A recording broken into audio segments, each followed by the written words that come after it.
إن الحمد لله نحمده ونستعينه ونستغفره ونعوذ بالله من شرور أنفسنا ومن سيئات أعمالنا من يهده الله فلا مضل له ومن يضلل فلا هادي له وأشهد أن لا إله إلا الله وأشهد أن محمدا عبده ورسوله يا أيها الذين آمنوا اتقوا الله حق تقاته ولا تموتن إلا وأنتم مسلمون يا أيها الناس اتقوا ربكم الذي خلقكم من نفس واحدة وخلق منها زوجها وبث منهما رجالا كثيرا ونساء واتقوا الله الذي تساءلون به والأرحام إن الله كان عليم رقيبا يا أيها الذين آمنوا اتقوا الله وقولوا قولا سديدا يصلح لكم أعمالكم ويغفر لكم ذنوبكم ومن يطع الله ورسوله فقد فاز فوزا عظيما أما بعد فإن خير الحديث كتاب الله وخير الهدي هدي محمد صلى الله عليه وسلم وشر الأمور محدثاتها وكل محدثة بدعة وكل بدعة ضلالة وكل ضلالة في النار أعوذ بالله من الشيطان الرجيم بسم الله الرحمن الرحيم قاف القرآن المجيد وعجبوا أن جاءهم منذر منهم فقال الكافرون هذا شيء عظيم أإذا متنا وكنا ترابا ذلك رجع بعيد فقد قال الله تعالى في القرآن المجيد بسم الله الرحمن الرحيم وإذا جاءك الذين يؤمنون بآياتنا فقل سلام عليكم ربكم كتب ربكم على رحمته أنه من عمل منكم سوءا بجهالة ثم تاب من بعده وأصلح فأنه غفور رحيم. عن أبي هريرة قال رسول الله صلى الله عليه وسلم لا تدخلوا الجنة حتى تؤمنوا ولا تؤمنوا حتى تحبوا أولا أدلكم على شيء إذا فعلتموه تحاببتم أفشوا السلام بينكم رواه مسلم. যাবতীয় প্রশংসা আল্লাহ সুবহানাহু ওয়া তাআলার জন্য, যিনি আমাদেরকে দুনিয়াতে ছোট্ট একটি সময় দিয়েছেন শুধুমাত্র কেবলমাত্র একমাত্র তার নির্দেশ মেনে চলার জন্য। ছোট্ট সেই সময় শেষ হয়ে যাওয়ার সাথে সাথে মৃত্যুর দুয়ার দিয়ে দুনিয়ার জীবন থেকে পরবর্তী জীবনের জন্য উঠিয়ে নিলেন। এরপর একটি সময় আমাদের নিকট থেকে দুনিয়ার জীবনে তার নির্দেশ নিষেধ কতটুকু মেনেছে সে সম্পর্কে হিসাব নিকাশ গ্রহণ করবে। হিসাব নিকাশ শেষে আমাদেরকে পুরস্কার হিসেবে জান্নাত প্রদান করবেন, শাস্তি হিসেবে জাহান্নাম প্রদান করবেন। সেই রাজাধিরাজ আল্লাহ সুবহানাহু ওয়া তাআলার শাহী দরবারে আমরা আবারও সেজদে শুকর আদায় করছি। আলহামদুলিল্লাহ। দুরূদ সালাম বর্ষিত হোক সর্বকালের সেরা মানুষ মুহাম্মদ রাসূলুল্লাহ সাল্লাল্লাহু আলাইহি ওয়াসাল্লাম। সম্মানিত উপস্থিতি, কুরআনুল কারীমের সূরা আন-নামের 54 নম্বর আয়াত তেলাওয়াত করেছি এবং সহিহ মুসলিম থেকে 54 নম্বর হাদিস পাঠ করেছি। উক্ত আয়াত এবং হাদিসকে সামনে রেখে আজকের খুতবাকে সমাপ্ত করব ইনশাআল্লাহ। খুতবার শুরুতেই চলুন আমরা যে আয়াতে আরম্ভ করে আজকে খুতবা হবে সেই আয়াতে আল্লাহ সুবহানাহু ওয়া তাআলা যে বার্তাটি দিতে চান, যে সংবাদটি আমাদের সামনে উপস্থাপন করছে, সেই সংবাদটি আমরা বাংলার মধ্যে রাখার চেষ্টা করি। আল্লাহ সুবহানাহু ওয়া তাআলা সূরা আন-নামের 54 নম্বর আয়াতে বলছেন, وَإِذَا جَاءَكَ الَّذِينَ يُؤْمِنُونَ بِآيَاتِنَا, আর যখন তোমাদের সামনে আমার আয়াতসমূহের উপর যারা ঈমান এনেছে তারা আসে, ফাকুল সালামুন আলাইকুম, তোমরা বলো তোমাদের উপরে শান্তি বর্ষিত হোক। কাতাবা রাব্বুকুম আলা নাফসিহি রাহমাহ, তোমাদের উপর রহমত বর্ষণ করা লাগে, তোমাদের রব নিজের কর্তব্য হিসেবে স্থির করে রেখেছে। আন্নাহু মান আমিলা মিনকুম সুআন বিজাহালা, আর তোমরা জাহিলিয়াত বশত, মূর্খতা অজ্ঞতা বশত যদি কোনো মন্দ কাজ করে বসো, সুম্মা তাবা মিন বা'দ, এরপর তোমরা যদি ওই মন্দ কাজ থেকে ফিরে এসো, ফাসলাহ, এবং নিজেদেরকে সংশোধন করে নাও, ফাইন্নাহু গফুরুর রহিম, তুমি জেনে দেখো আমি তোমাদের জন্য গফুর ক্ষমাশীল, রহিম পরম ক্ষমাশীল, পরম করুণাময়। এটি হচ্ছে আনামের বর্ণনা। আজকের আয়াতে আল্লাহ সুবহানাহু ওয়া তাআলা এই সংবাদ দিয়েছেন। আর যে হাদিসটি আপনাদের সামনে পাঠ করেছি সেটি এরকম আবু হুরায়রা রাদিয়াল্লাহু আনহু বলছেন, রাসূলুল্লাহ সাল্লাল্লাহু আলাইহি ওয়াসাল্লাম বলেছেন,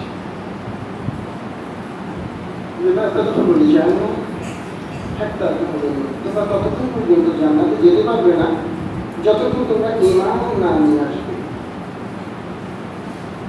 লা তু'মিনু হাত্তা তাহাব্বু, আর যতক্ষণ তোমরা একে অপরের প্রতি ভালোবাসা স্থাপন না করছো ততক্ষণ পর্যন্ত তোমরা ঈমান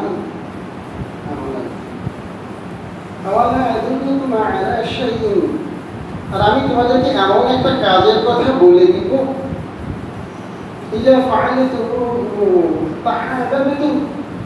যে কাজটা করলে তোমরা একে অপরের প্রতি ভালোবাসা তোমাদের তৈরি হবে, সৃষ্টি হবে। তোমরা বেশি বেশি করে একে অপরের সালাম। মোটামুটি আয়াত এবং হাদিসের অর্থ এটা। সম্মানিত উপস্থিতি, চলুন আমরা এই আয়াত এবং হাদিসের উপরে সংক্ষিপ্ত জুমার অত্যন্ত সংক্ষিপ্ত, আমার সামনে 30 মিনিট মতো সময় আর আছে, যতটুকু সম্ভব এর মধ্যেই কিছু ব্যাখ্যা করার চেষ্টা করি। পৃথিবীতে সব জাতি গোষ্ঠীর মধ্যে সাক্ষাতের সময় পরস্পরের যে ভালোবাসা বিনিময়, আন্তরিকতা প্রদর্শন বা একে অপরের কল্যাণ করার ক্ষেত্রে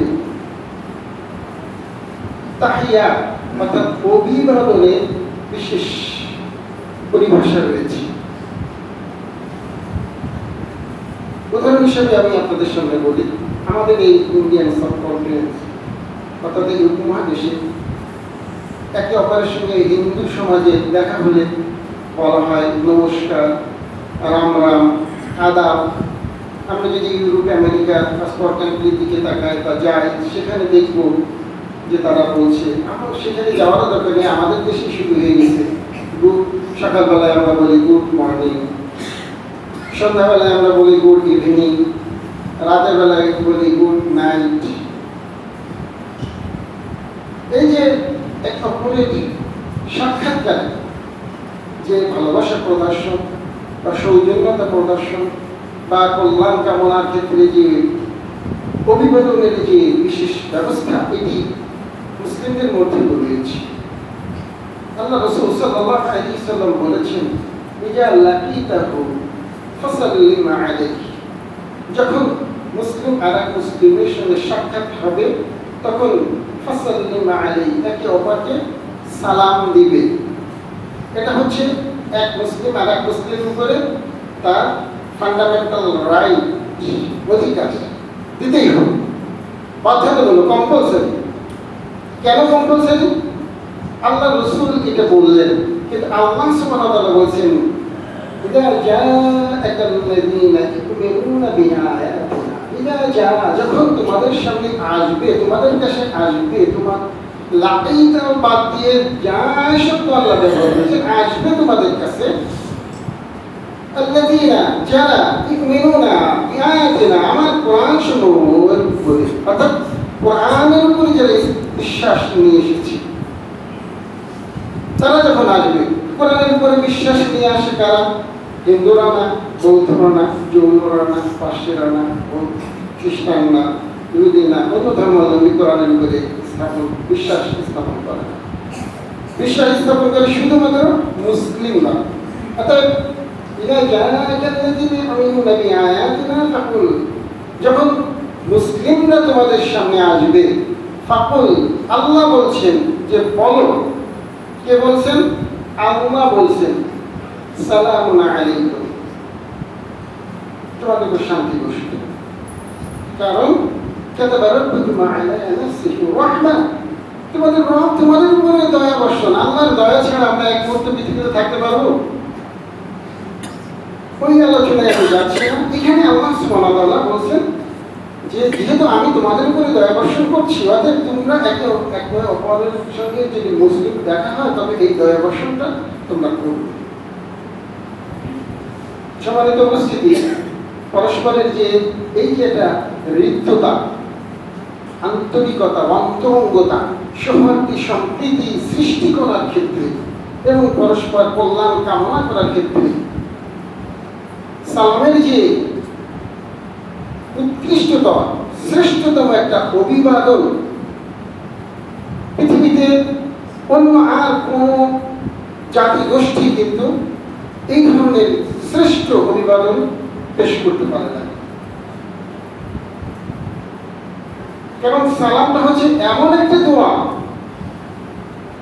যে দোয়াটা আল্লাহ সুবহানাহু ওয়া তাআলার কাছে করা হয়, আর সেই দোয়ার মাধ্যমে এক মুসলিম আর এক মুসলিমের দুনিয়া এবং পারলৌকিক জীবনে একাধারে শান্তি, নিরাপত্তা এবং কল্যাণ কামনা করা হয়।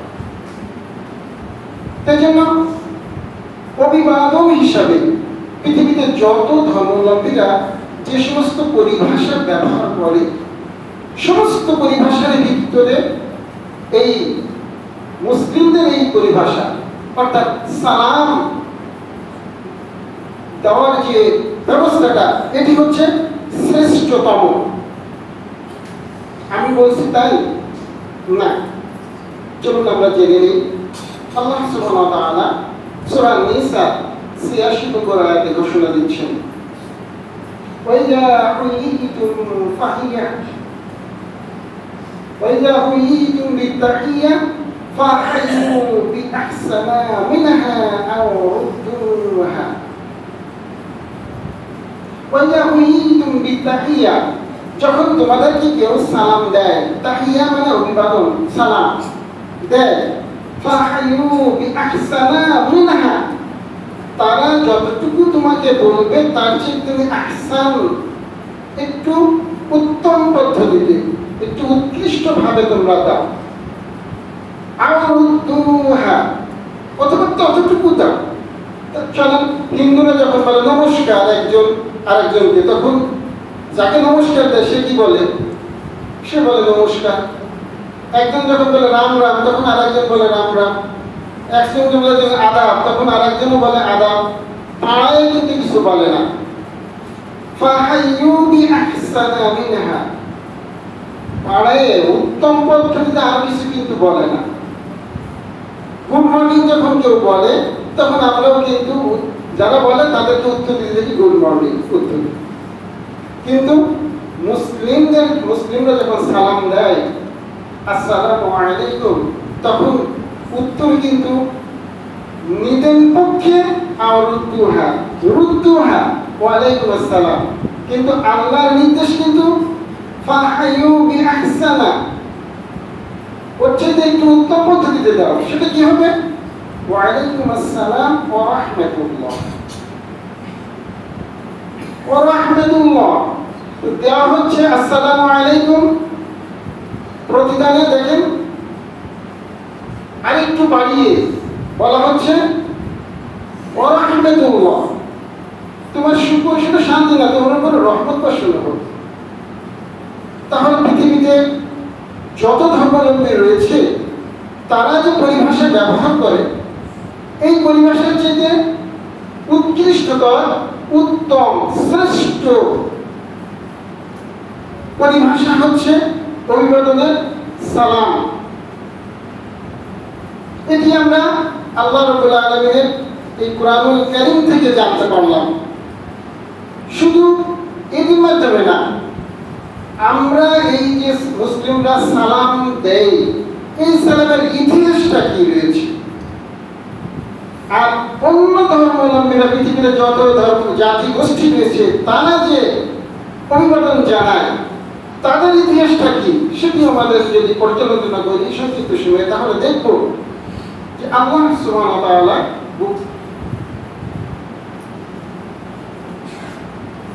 আদম আলাইহিস সালামকে সৃষ্টি করার পরে আদম আলাইহিস সালামকে দিয়ে কোন কাজটি প্রথম করিয়েছিল?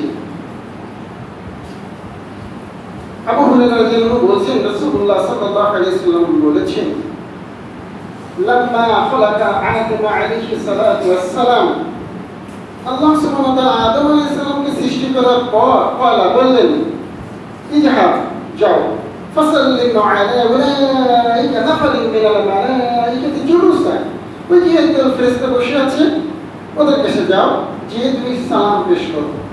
আর হ্যাঁ, ওয়াস্তামির মা ইউহাইয়ুনা, খুব মনোযোগ দিয়ে শুনবে, তুমি সালাম দেওয়ার পরে ওই ফেরেশতারা তোমাকে কি উত্তর দেয়। কারণ ফাইন্নাহু তাহিয়াতুকা ওয়া তাহিয়াতু যুররিয়াতিক, তোমার এবং তোমার পরবর্তী কিয়ামত পর্যন্ত যত মানুষ আসবে, তোমার উত্তরসূরি যারা আসবে, যুররিয়াত তোমার সন্তান যারা আসবে, তাদের অভিবাদনের ভাষা কিন্তু এটি হবে। ফাকালা আসসালামু আলাইকুম, আদম আলাইহিস সালাম ফেরেশতাদের কাছে গিয়ে বললেন, তোমাদের উপর শান্তি বর্ষিত হোক। উত্তরে وقالوا السلام عليكم ورحمة الله فزادهم رحمة الله, ফেরেশতারা কিন্তু উত্তরে বললেন যে তোমার উপরে রহমত বর্ষণ হোক, শুধু রহমত না, তোমার উপরে তো শান্তি বর্ষিত হোক, শুধু শান্তি না, তোমার উপর শান্তির সাথে রহমত বর্ষণ হোক। এই কথাটা পড়াই বলেছি। তাহলে দেখা যায় যে মুসলিমদের পরস্পর সাক্ষাতের সময় যে অভিবাদনে অভিবাদিত করা হয়, অর্থাৎ সালাম দেওয়া হয়, এটা ইতিহাস দুই একদিনের না, আজ থেকে 1400 বছরের আগেরও নয়, এটা মানব সভ্যতার সূচনার উপর থেকে শুরু হয়েছিল। আল্লাহ সুবহানাহু ওয়া তাআলা আদম আলাইহিস সালামকে সিজদা করে ফেরেশতাদের বলেছিলেন, ওই যে কুল্লা লিল মালাইকাতি ইসজুদু লিআদম ফাসজাদু ইল্লা ইবলিস আবা ওয়াস্তাকবার ওয়া কানা মিনাল কাফিরিন।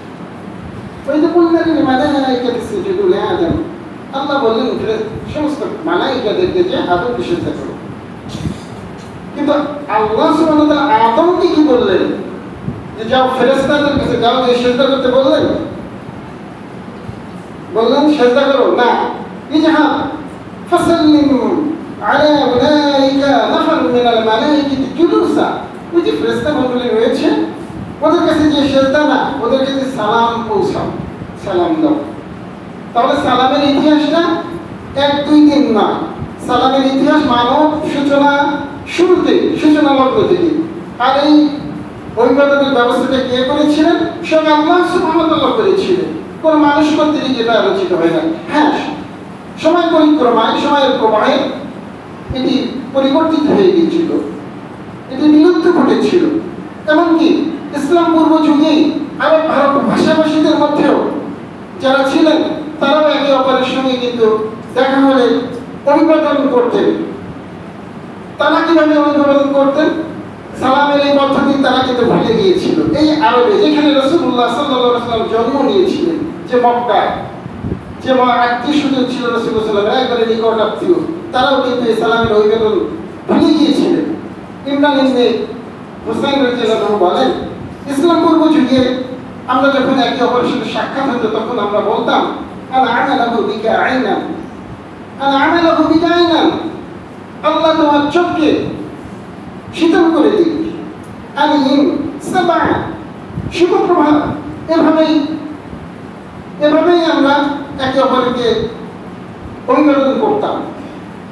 কিন্তু যখন ইসলামের জাহিলিয়াতের সেই অন্ধকার পড়াজল ছিন্ন করে ইসলামের আলো উদ্ভাসিত হয়ে উঠল, তখন আল্লাহ রাসূল সাল্লাল্লাহু আলাইহি ওয়াসাল্লাম আমাদেরকে শিক্ষা দিলেন যে তোমরা বলো সাক্ষাৎকালে একে অপরকে ইজা লাকিতুম ফাসাল্লিমু আলাইহি, আসসালামু আলাইকুম ওয়া রাহমাতুল্লাহ, উত্তরে দিন।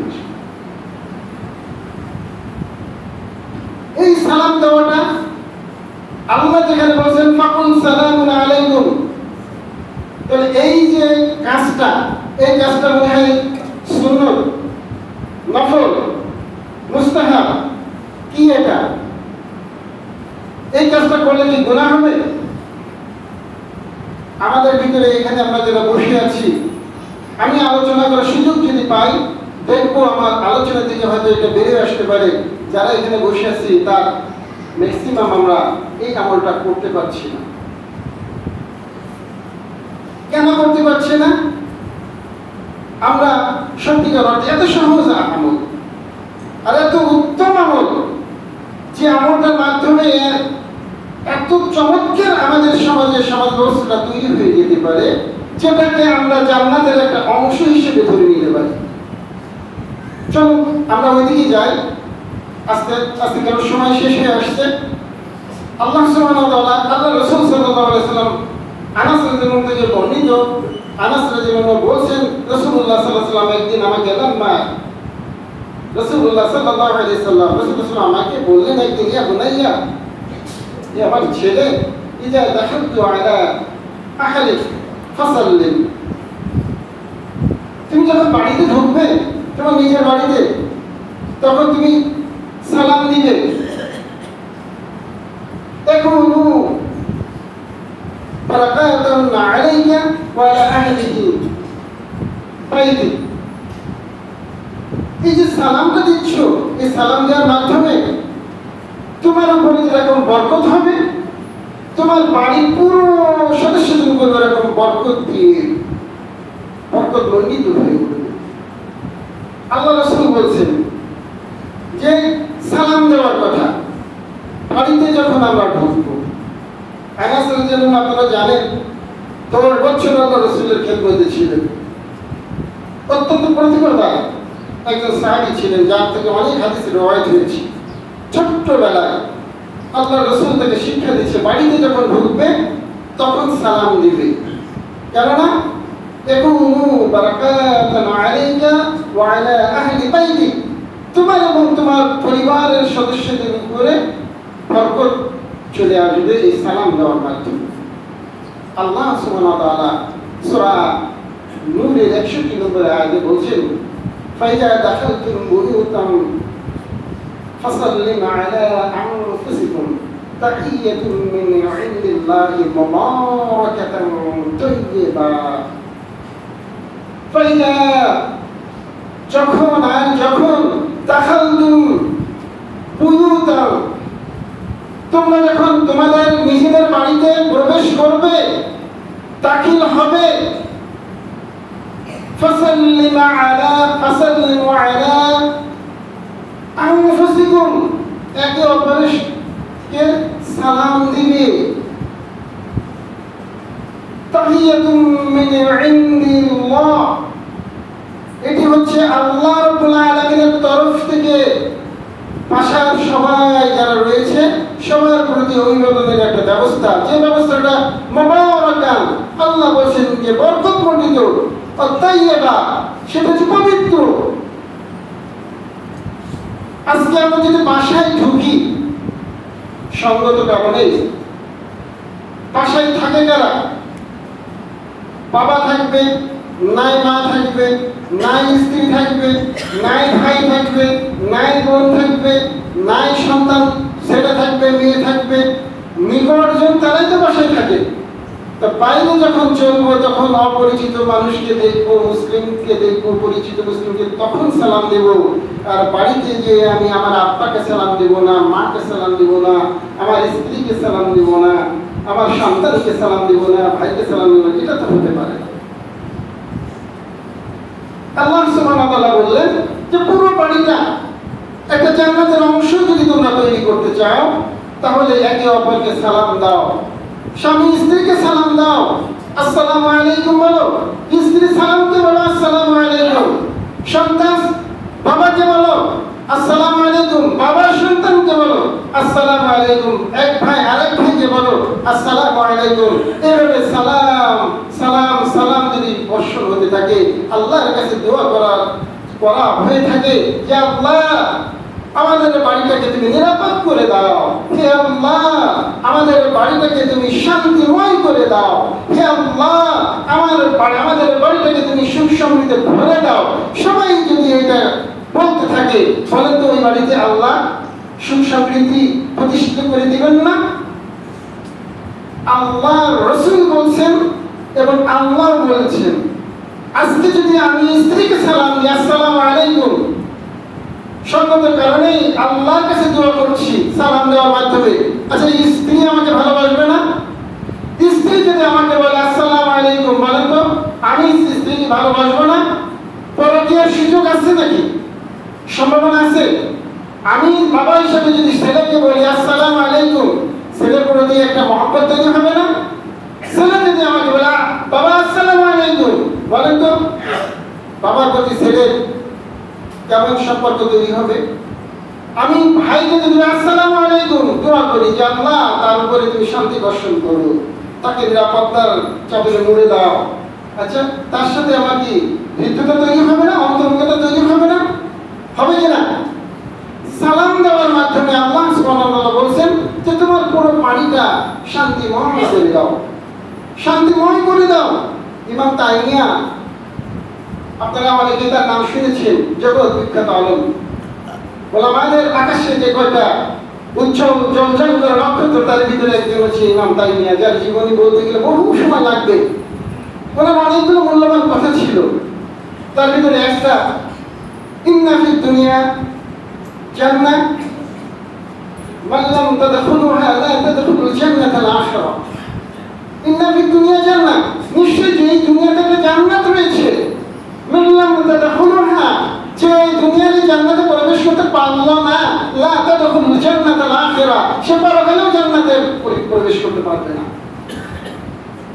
আজকে বাড়িতে আমরা যদি তাকাই, যার বাড়িতে তাকাবো দেখবো স্বামী স্ত্রীর ভিতরে অমিল, দ্বন্দ্ব, বাবা সন্তানের মধ্যে দ্বন্দ্ব, এক ভাই আর এক ভাই প্রতি দ্বন্দ্ব অনন্য উচ্চতায় পৌঁছে দিয়েছে। আমরা দেখব এই যে দ্বন্দ্ব, এটা তো থাকলে কি ওই বাড়িটাকে জান্নাত বলবো আমরা, নাকি জান্নাতের অংশ বলতে পারি? জাহান্নামের চেয়ে কেন নিকৃষ্ট? তাই জাহান্নামের এই অবস্থা থেকে বেরিয়ে এসে জান্নাতের সাক্ষাৎ প্রতিফলন, প্রতিচ্ছবি যদি আমরা দেখতে চাই, তাহলে আল্লাহ রাব্বুল আলামিন বলছেন ফাইয়া দাখালতু বুয়ুতান ফাসাল্লিমু আলা আনফুসিকুম তাহিয়াতুম মিন ইনদিল্লাহ মুবারাকাতান তাইয়্যিবা।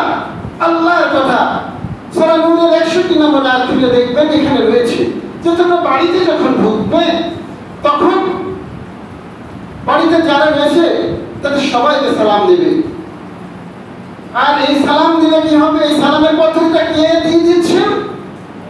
তাহিয়াতুম মিন ইনদিল্লাহ, এই ব্যবস্থাটা আল্লাহ করে দিচ্ছেন, আল্লাহর তরফ থেকে তোমাদের কাছে এসেছে। শুধু আসে নাই মুবারাকান তাইয়্যিবা, তোমাদেরকে বরকতময় করে দিতে, তোমাদেরকে পবিত্র করে দিতে। আপনি জান্নাতের যে চিত্র কোরআনুল কারীমে হাদিসে আছে সেখানে দেখবেন, জান্নাতে দরজা দিয়ে ঢুকতে গেলেও সেখানে ফেরেশতারা বলবেন সালামুন আলাইকুম, সেখানে অভিবাদন করবে কিন্তু সালাম বলে।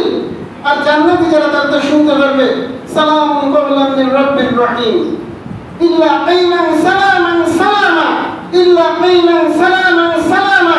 জান্নাতে সালাম ছাড়া কোন শব্দ সেখানে শুনতে পাবেন না, আল্লাহ বলছেন। তো জান্নাতে যে সালাম শব্দ শুনবো, আমার বাড়িতে আমি সালাম শব্দ শুনবো না। আল্লাহর নির্দেশ এটি, আল্লাহর রাসূলের নির্দেশ এটি। আল্লাহর নির্দেশ হচ্ছে বাড়িতে তোমরা সালাম দাও বেশি বেশি করে, আফশুস সালাম বাইনাকুম, বেশি বেশি করে। আওয়ালাম আদুল্লুকুম আলা শাইইন, আমি কি তোমাদের এমন একটা কাজের কথা বলে দিব না? ইজা ফাআলতুম তাহাব্বাতুম, যে কাজটা করলে তোমাদের ভিতরে পরস্পর মহব্বত তৈরি হবে, তোমাদের মধ্যে পরস্পর অন্তরঙ্গতা তৈরি হবে, তোমাদের ভিতরে পরস্পর একটা সৌহার্দ্য সম্প্রীতি তৈরি সৃষ্টি হবে, সেটি হচ্ছে আফশুস সালাম বাইনাকুম। আল্লাহ রাসূল বলেছেন সেটা পরস্পর বেশি বেশি করে সালাম দাও। আমরা পারবো না আমার আব্বাকে বাড়িতে গিয়ে সালাম দিতে, আমার স্ত্রীকে সালাম দিতে পারবো না।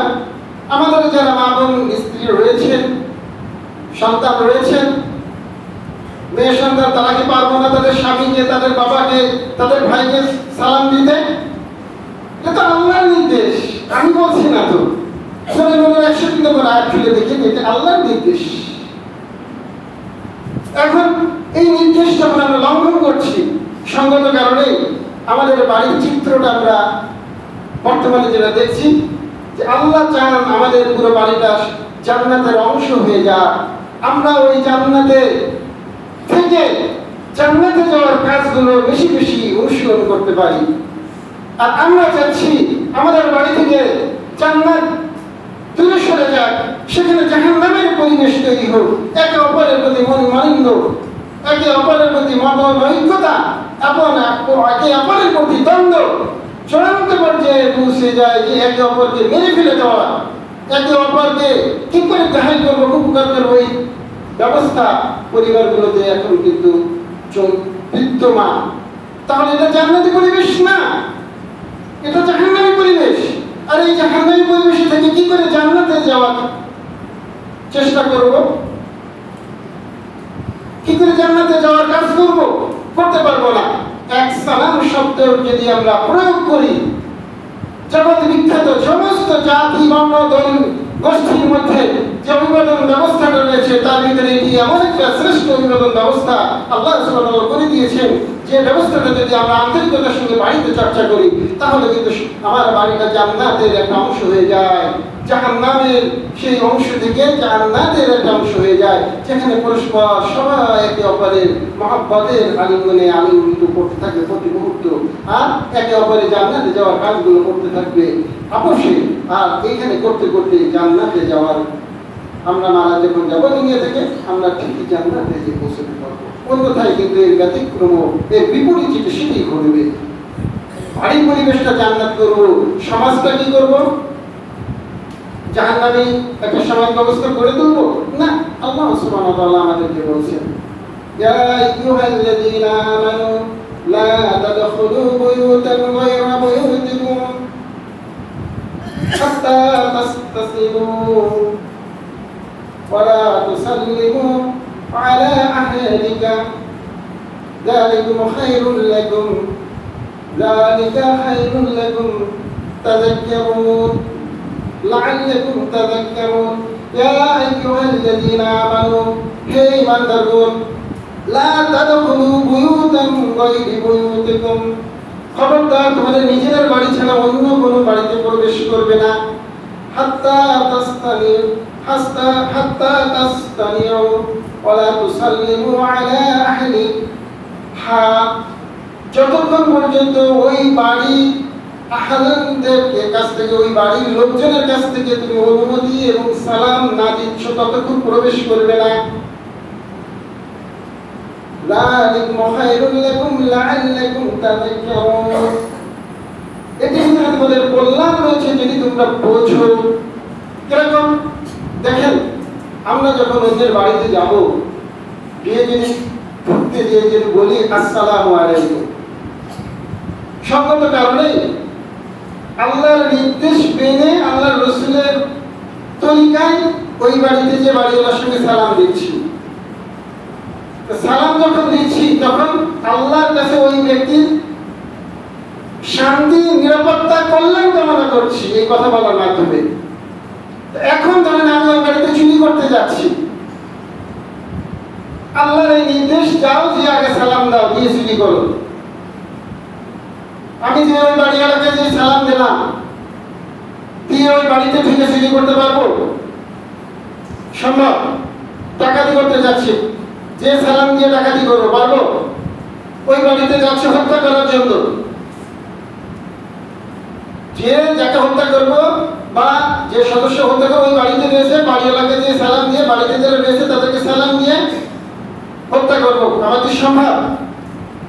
সালাম এমন একটা শক্তিশালী অভিবাদন, যে শক্তিশালী অভিবাদন দেখেন আপনাকে কিন্তু ওই বাড়িতে চুরি করার কোনোভাবেই অনুমতি দেবে না, ডাকাতি করার অনুমতি দিবে না। ওই বাড়িতে হত্যা করতে যাওয়া বা অন্য কোনো অসৎ উদ্দেশ্য নিয়ে যদি ঢুকতে চান, ঢুকতে পারবেন না। সালাম আপনাকে ফেরাই দিবে, কেননা আপনি মনে মনে যেটা কল্পনা করছেন, করতে যাচ্ছেন, এগুলোর হিসাবটা আপনাকে দিতে হবে। তা আপনি ওখানে গিয়ে সালাম দিয়ে কাজটা করতে পারবেন না। আল্লাহর এই নির্দিষ্ট মুসলিম হিসেবে আমাদের এই সমাজে যদি আমরা চর্চা করি, অনুশীলন করি, প্র্যাকটিস করি, তাহলে বলেন কোন বাড়িতে সিসি ক্যামেরা লাগানো লাগবে, পাঁচিল দেওয়া লাগবে, বড় গেট তৈরি করা লাগবে, দারোয়ান রাখা লাগবে, কুত্তা রাখা লাগবে নাকি? কোন স্থানের কোন নিরাপত্তা ব্যবস্থার কোনো ব্যবস্থা, নিরাপত্তা ব্যবস্থার কোনো প্রয়োজন পড়বে না। তাহলে দেখা যায় শুধু পরস্পর আল্লাহ রাব্বুল আলামিনের তরফ থেকে বরকতমণ্ডিত হয়ে জান্নাতি মওত, জান্নাতি পরিবেশ পাওয়া না, পুরো সমাজ ব্যবস্থাটাই একটা জান্নাতের অংশ তৈরি করা সম্ভব এই সালামের মাধ্যমে। এত চমৎকার একটা অনুমোদন ব্যবস্থা আল্লাহ সুবহানাহু ওয়া তাআলা আমাদের ভাগ্যে লিখে রেখেছেন। আমাদের বলছেন যে তোমরা এটা চর্চা করো, ফাকুল সালামুন আলাইকুম, তোমরা এই সালাম শব্দটা বলো। আমরা কিন্তু বলতে চাই না। এমনকি এই ফরজিয়াতটা, এটা তো নফল না, মুস্তাহাব না, সুন্নাত না, যেখানে আল্লাহ বলেন ফাকুল সালামুন আলাইকুম, সেখানে গুরুত্বটা কোথায় থাকে? লঙ্ঘন করার কোনো সুযোগ আছে কিনা? লঙ্ঘন করার সুযোগ থাকলে পরের কথা বল, কাতাবা রাব্বুকুম আলা নাফসিহি রাহমা, এটা কি কিভাবে উল্টে দেবেন আলেম সমাজরা? দিতে পারবেন না। আপনাকে সালাম দিতেই হবে, কেমন ইচ্ছেন, একে অপরের দয়া করার জন্য। কিন্তু আজকে দেখেন যারা শিক্ষক তারা অপেক্ষা করতে থাকে ছাত্ররা কখন সালাম দেয়। যারা বড় আমাদের মধ্যে তারা অপেক্ষা করতে থাকে ছোটরা কখন সালাম দেয়।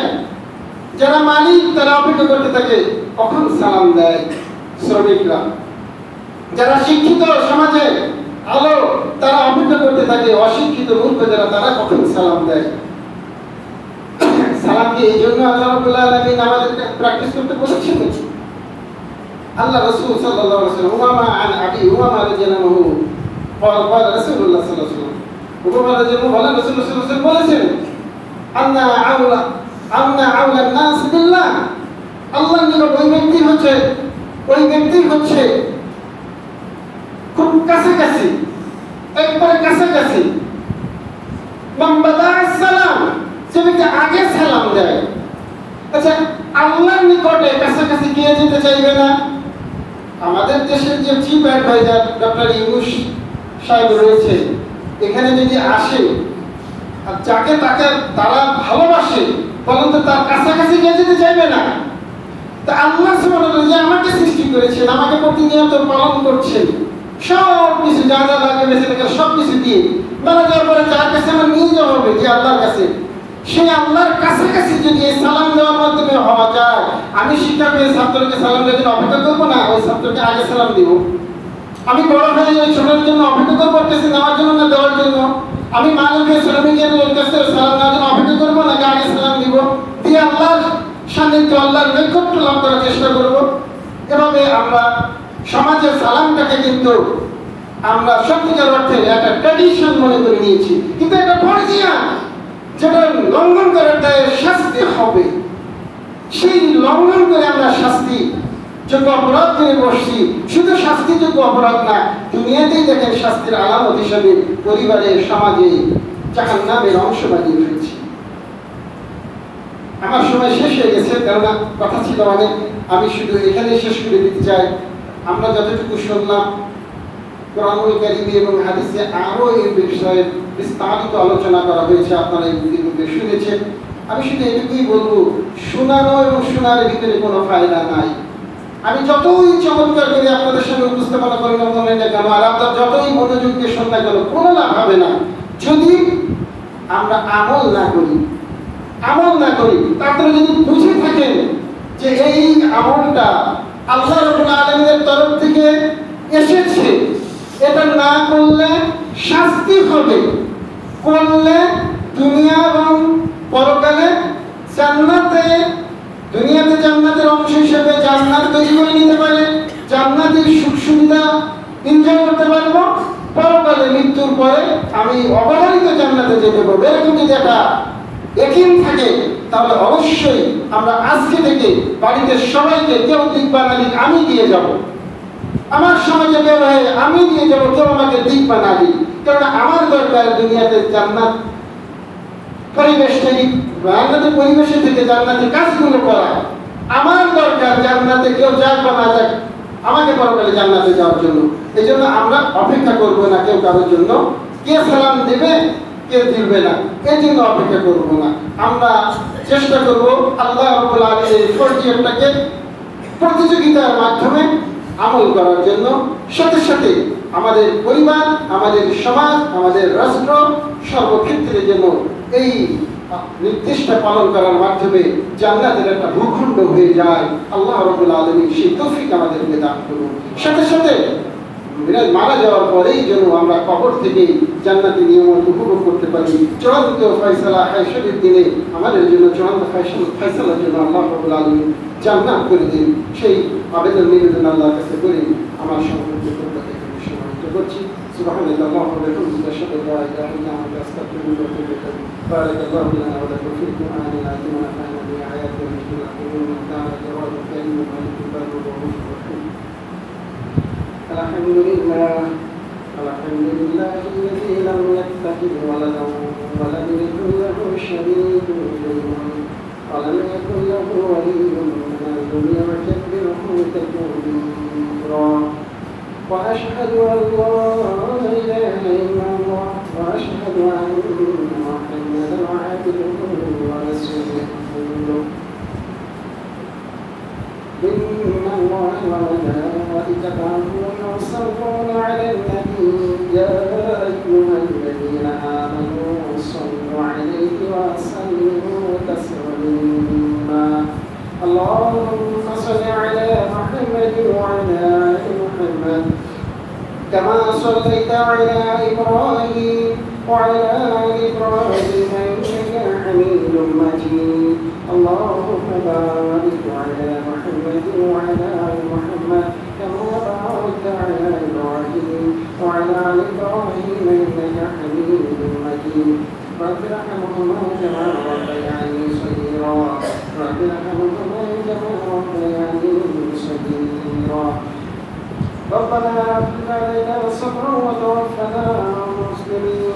ربنا افرغ علينا صبرا وتوفنا مسلمين.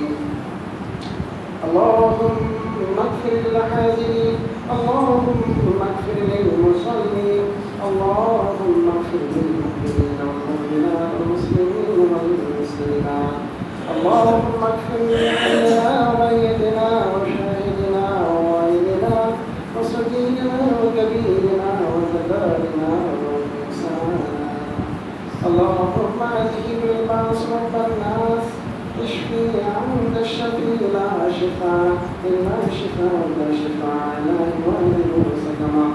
اللهم إنا نسألك العفو والعافية في الدنيا والآخرة. اللهم إنا نسألك العفو والعافية في الدين والدنيا وأهلي ومالي. اللهم استر عوراتي ومن رواتي.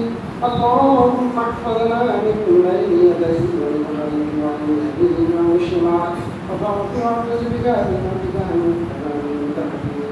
جعل كلمتهم واجعل الألفة والمحبة فيما بينكم وأجيل الفرقة والاختلاف بينكم يا أرحم الراحمين.